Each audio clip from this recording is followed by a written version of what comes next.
And now it's time for a segment of the Big Buccaneer Channel where we drill, baby, drill. We'll take a deep dive into Oceanside's deep, rich past. Welcome to the Big Buccaneer Channel's Deep Roots Deep Dive.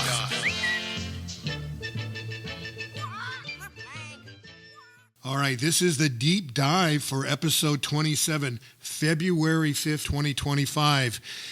And you know, it occurred to me the other day that 50 years ago this year, in 1975, was the worst year in the history of Oceanside. There was a national magazine that said that because Oceanside was overridden with crime, it was one of the 10 worst cities in the country.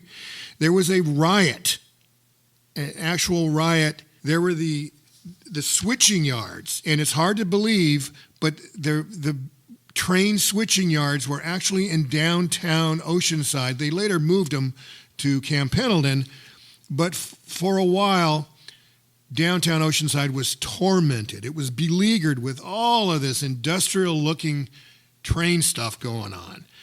And it was just depressing. It was so bad that was the year that Oceanside created a redevelopment agency. And it's called the Core Block.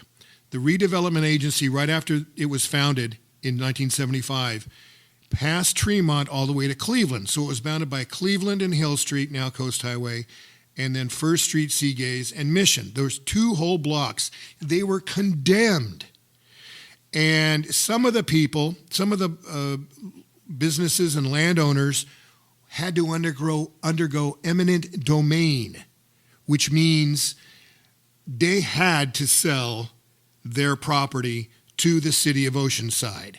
And some of those businesses that were not landowners complained, and they sued the city to pay for their moving to another venue, another address. Well, what we're going to do throughout the year is we're going to regularly visit back 50 years when Oceanside was at its depths, when it was at the nadir, the bottom of the barrel for Oceanside 50 years ago in 1975. We're going to look back and we're going to talk about some of the seedy bars and tattoo shops, and it was as seedy as you could get in that two-block area. And there used to be a Tremont Street, which runs through the Regal Theater, and of course that went away when they condemned the whole two blocks.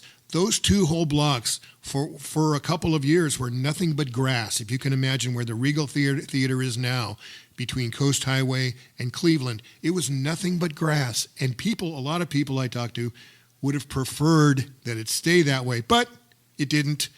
Nevertheless, over the next few shows, we're going to talk about what was there in that condemned core block area of Oceanside when Oceanside was at its depth in 1975.